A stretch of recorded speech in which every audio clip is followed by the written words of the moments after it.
Krisdayanti duet dengan Anang, reaksi Raul Lemos disorot. Raul Lemos beri reaksi melihat Krisdayanti duet dengan mantan suaminya, Anang Hermansyah di konser Semesta, Sabtu, tanggal 5 Agustus tahun 2023.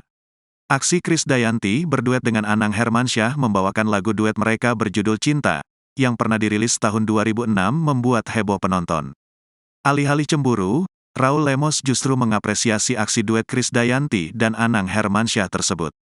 Menurut Raul Lemos, duet yang dilakukan istrinya dengan suami Ashanty itu adalah hal yang luar biasa.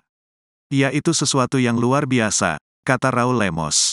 Lebih lanjut, Raul Lemos menyebut jika duet Krisdayanti, KD, dan Anang itu sangat menakjubkan. Terlebih, kata Raul, istrinya dan Anang Hermansyah sudah tidak berduet sejak 13 tahun yang lalu. Tentunya hal tersebut dirindukan oleh penggemar, oleh karena itu duet tersebut membuat penonton heboh. Dalam acara tersebut, Krisdayanti juga tampil bersama dua anak perempuannya, Aurel Hermansyah dan Amora Lemos. Tak hanya menghadiri konser, Anang Hermansyah juga diajak Krisdayanti untuk berduet. Anang Hermansyah dan Krisdayanti berduet membawakan lagu Cinta yang dirilis pada tahun 1996.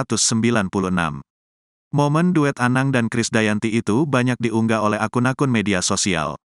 Dalam video tersebut, terlihat Krisdayanti mengajak mantan suaminya itu untuk menyanyikan lagu duet lawas mereka. Anang Hermansyah yang berada di kursi penonton, terlihat menyambut mic yang diberikan oleh tim. Suami Ashanty itu mulai bernyanyi dari kursi penonton dengan membawakan lagu berjudul Cinta. Momen duet keduanya disambut meriah oleh penonton yang hadir di konser Semesta.